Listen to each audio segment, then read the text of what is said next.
everyone. My name is Crystal Hart, and I am so pleased to be communing with you today and sharing my poetry with you. This poem is called Aunt Dorothy and is based on my great aunt who I grew up with and was a very influential woman in my life. She taught me everything there is to know about being strong and brave, courageous, and she just was effervescent and so cool. So cool.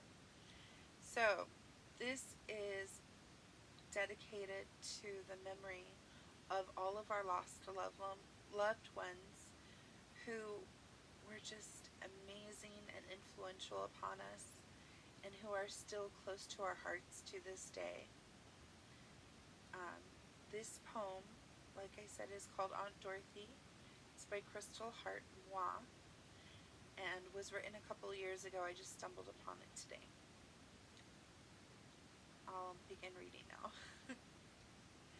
Some days I love to talk. I am good with words. I like to feel them turn from simple musings, swirling round my head into complex ideas. I like to feel them grow, their fullness and weight on my tongue as I begin to speak. Sometimes they tap dance right off my tongue with pronunciation so sharp and clear you'd think I was campaigning for office. Perhaps I am. I wish to make an impression. A positive impression is always the goal. My boisterous personality always leaves thoughts of me lingering in the minds of many, regardless of the degree of likability I strike. A lucky strike with some, I suppose. It's funny how a lucky strike was the name of a cigarette brand. My great aunt used to smoke them. She would get all dolled up and place those lucky death sticks between her fingers and inhale until she got her fix. She died of a stroke, sadly, which was most likely caused from smoking lucky strikes for 50 years. They killed her slowly and tragically, but they were one of the most memorable things about her. She smelled of them, talked about them, fidgeted with them, and smoked them one after another. Soon it was hard to separate the lucky strike from my memory of her. Dorothy was her name. She taught me how to stand out. She had the kind of moxie that I could only dream of impressing upon others. She was 4'10", but her bold personality and rejection of the status quo made her at least 20 feet tall. She had no problem saying to hell with it.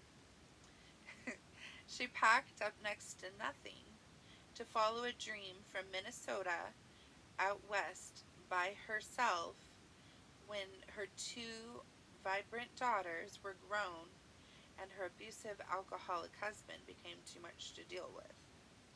She became a working woman and a single mother in a time where people were extremely judgmental and finding work was hard, especially for a woman. She was always giving me guidance and promoting my education.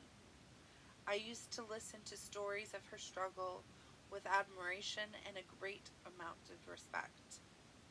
I became a strong woman and an outspoken feminist because of the seeds she sowed in my soul.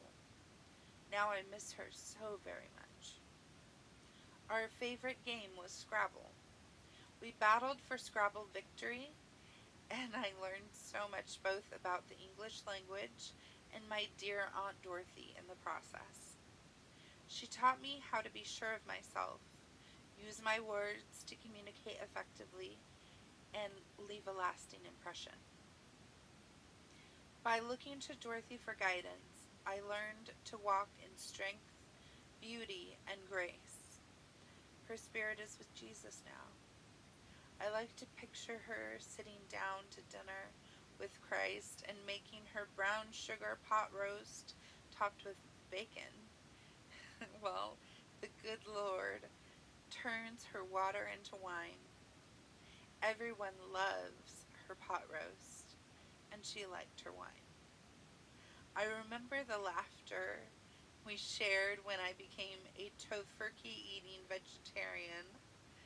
Out of her love for me, she ate my homemade tofurkey on Thanksgiving. You have no idea what kind of act of humility and love that was for my carnivore auntie.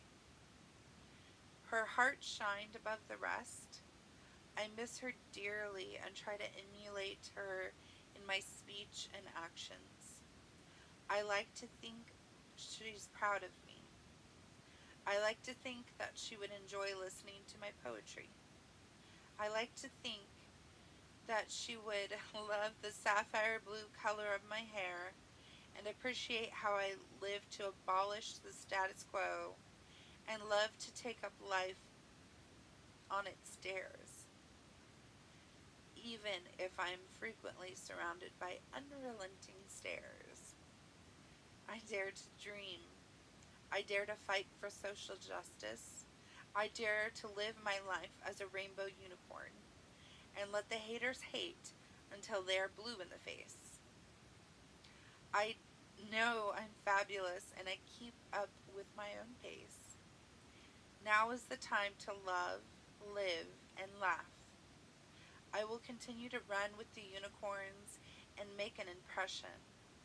I know Dorothy is an angel in her own right, who never lets me out of her sight. With all her support, I know that I will go places and continue to make lasting impressions if I use my bright mind with all my might.